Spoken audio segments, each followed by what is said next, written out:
The setup is a bit changed today because the thing I'm going to talk about is really close to my heart. It's kind of story time only.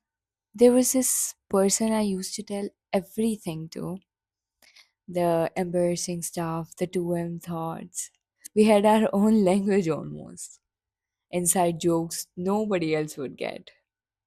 And now I don't even know what their life looks like. No, nothing happened. No fight, no big moment. It's just that the messages got slower. Until one day I opened our chat and realized the last thing we said was completely normal. And neither of us knew it was the last thing. There was no ending. And that's what I couldn't figure out how to grieve. Hi, I'm Hawra. This channel is me being honest about life that hopefully makes you feel less alone. Today is one of those days. Let's get into it. Actually, you know what? With a fight, you get a before and after, a clear line. You can be angry, and anger gives you something to hold on. But a fate didn't give you that. It just gives you something like slower, quiet. You keep explaining away. We are both busy, we'll catch up soon.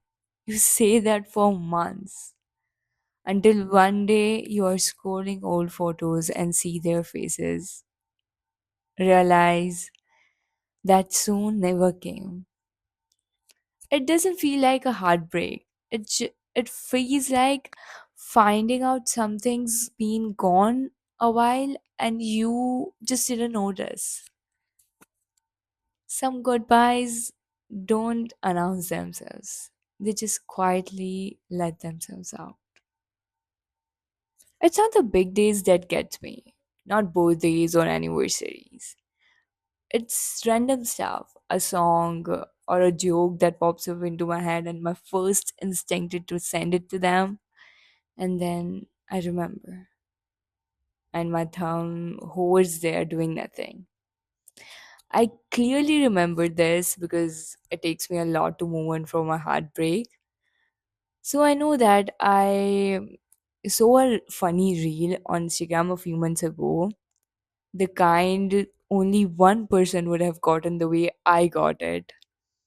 I went to share it, then I stopped and I sat with that for a few minutes. The weight of having a joke with no one to send it to. That's such a small thing, but that's where it actually lives. Growing apart from someone you genuinely loved spending time with still hurts. It's just, it hurts quietly in the small moments for a long time. And that's what, and that's, and this is a kind of grief nobody writes quotes about because there's no villain and no clean lesson. Just two people whose lives moved at a different speed and nobody was wrong. Here's what I keep coming back to though. I don't regret it. I think when something ends, we want to retroactively erase it. Like, if it didn't last forever, it wasn't worth it. But that's not true. Some things can be real and meaningful and still not last. Both of those can be true at once. Yeah, but it did change how I move in relationships though. I got more careful about who I let in. Not exactly, not scared exactly. It just, I'm more aware of that closeness isn't permanent just because it feels that way. And get this one in. Not everything that ends was a mistake. Some things were meant for a reason. And if you are in the middle of this right now, missing someone, not sure if you are even allowed to feel this much, it's real. You don't need a dramatic ending to justify a real loss. Give yourself a grace to miss them and a grace to keep moving.